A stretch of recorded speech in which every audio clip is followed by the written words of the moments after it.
कर्म करो वो किस जगह पर लगा, ये 5वां सूत्र। फिर निवेदन करेंगे, गाय, बेटी और लक्ष्मी 50 बार विचार करना तब किसी को देना। बेटी किसी ऐसे को मत ब्याह देना जो जुआ खेलता हो, मदिरापान करता हो, मांसाहार करता हो, वेश्यावृत्ति करता हो। वो बेटी का सम्मान नहीं करेगा, बेटी रोएगी तो कन्यादान करने वाले को रोना पड़ेगा। दूसरे नंबर पर गौ माता। गाय ऐसे ब्राह्मण को दान मत देना कि ब्राह्मण के घर में खुद रहने की जगह नहीं और गाय को ले जाकर तुमने दे दिया और उस ब्राह्मण ने जब तक दूध दिया बांध कर रखा, एक तगाड़ी बाल्टी साड़ी के चक्कर में ले लिया, सोने के सींग के चक्कर में ले लिया और बाद में वही गाय कसाई के हाथ में बिक गई और कसाई ने काटा तो बद्दुआ तुमको लगी।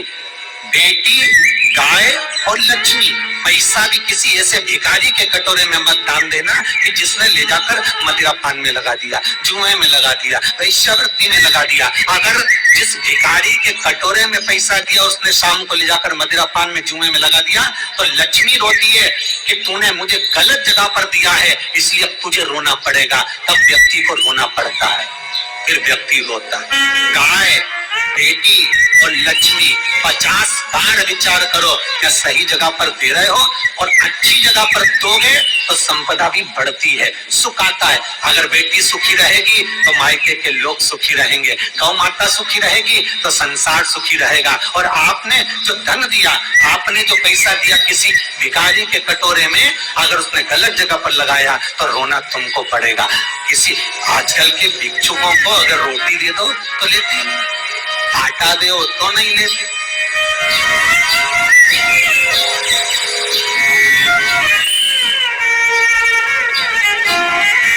पहले के समय में जो भिक्षुक आते थे ना तो रोटी बनी हुई मांगते थे।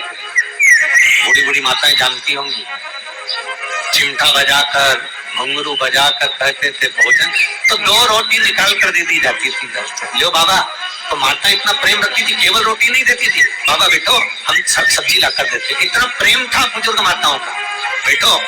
और आज के जमाने में अगर रोटी दे दो तो भेज दे नली में ले जाके, पैसा चाहिए, क्यों? शाम को पीने के लिए चाहिए ना, मदिरापान के लिए, मांसाहार के लिए, जुए के लिए, वेश्यावृत्ति के लिए। गंजी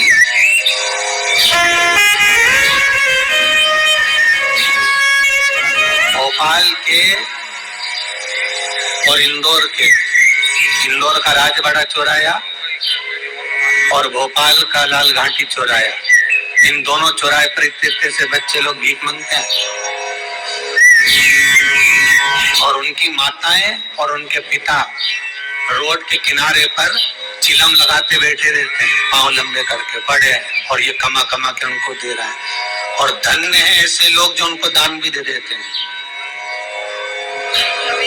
जिसको जरूरत है उस तक कुछ नहीं पहुंचता। अभी भी 4-6 महीने लॉकडाउन चला, जिसको जरूरत थी एक रोटी की उस तक कुछ नहीं पहुंचा, और जिसके पास में पहले से भरा हुआ था उसने और ले जाके भर लिया।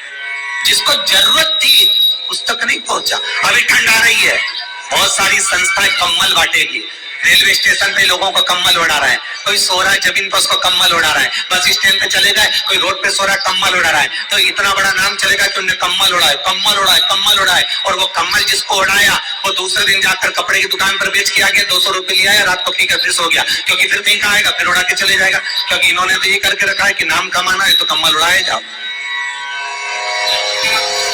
जिसको जरूरत है वहां तक सामान नहीं पहुंचता भाई, जिसको जरूरत है वहां तक सामग्री नहीं पहुंचती भाई।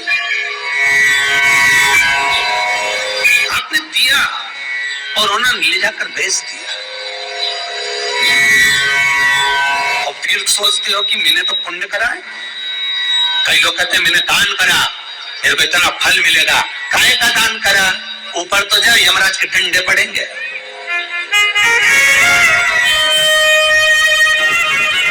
रेल में, ट्रेन में आप बैठ जाओ रिजर्वेशन कोच में, छोटे छोटे लड़के आते हैं, अपना कपड़ा उतारते हैं।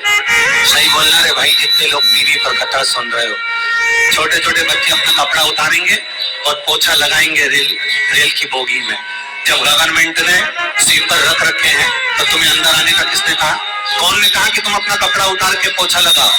और वो अपने शरीर का कपड़ा उतार कर पोछा लगाता है, आपके आगे हाथ फैलाता है, आप 1-1 2-2 रुपए दे देते हो। वो अगले स्टेशन पर उतरता है, कोई सूंघने की सामग्री लेता है, सूंघ सूंघ के वो बर्बाद हो जाता है और कहीं कूद कर मर जाता है। उसके मरने में 1 रुपया तुम्हारा भी लगा है, इसलिए नरक तुमको भी भोगना पड़ेगा, क्योंकि उसके मरने में तुमने हेल्प करी है।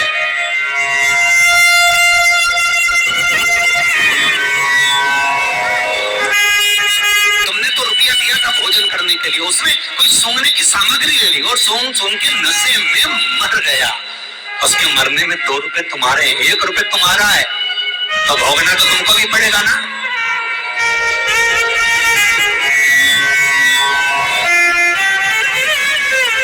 अच्छी जगह लगाओ, सत्कर्म की ओर लगाओ, तो सुख का आनंद कुछ और ही होगा।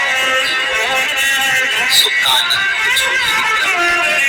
हमारा धर्म, हमारा पुण्य, हमारा सत्य, 5वां कारण